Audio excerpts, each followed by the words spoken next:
What's up, everyone? Welcome to the Power Play with CJ. Today I'm going to talk about the CHL changing the rule and trying to ease out European goalies playing in the Canadian Hockey League, which is obviously the Quebec Major Junior League, the Ontario League, and the Western Hockey League.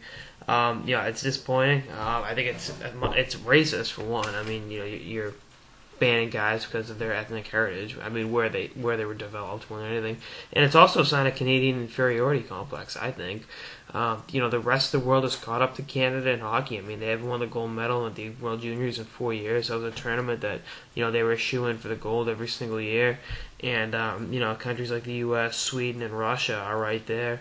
And it's funny, the countries that have not dominated Canada the most, but is the U.S. And I mean, you look at the two goalies that won gold with the U.S. at the World Juniors. Jack Campbell, who was with the development team at the time, but was still a Windsor Spitfire the next year, and John Gibson at Kitchener Rangers. So the American goalies that are shutting them down are playing up in the CHL, and that's okay. But it's the European goalies they're having a problem with.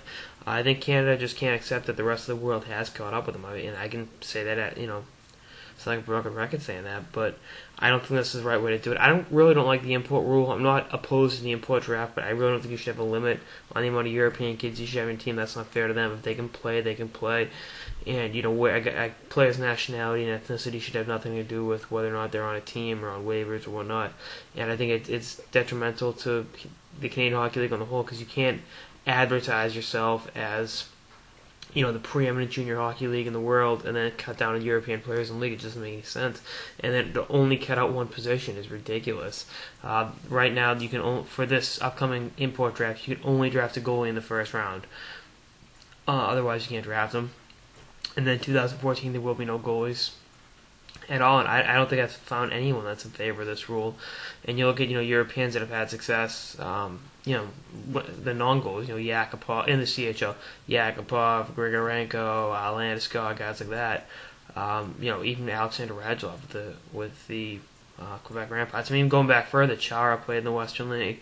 Plenty of great European players have come through the Canadian Hockey League, and now you're really setting a standard of, well, we want you, but if you're goalie, we really don't want you, and that's not fair to the players. It's really not fair to the Canadians in that league. They're not getting to play against the best quality goaltending in the world because, that highest quality may be European. It just isn't fair. The rule makes absolutely no sense. It screams of immaturity. Really is a junior league, quotation marks. And, it's something that in the NCAA CHL war that will go on for now to eternity. More ammunition for the NCAA's cause. And I don't know the whole thing with Europeans and eligible. I mean, was that Nyquist played for Maine? Can't think too many Europeans that have played college hockey. And I mean, that were really stood out. But anyway, that's this episode of the. I'd love to know what you guys have to think about this rule and why you guys find it ludicrous. That's on this episode of the Power Play with CJ. Stay tuned for more episodes throughout the playoffs and beyond. Later, guys.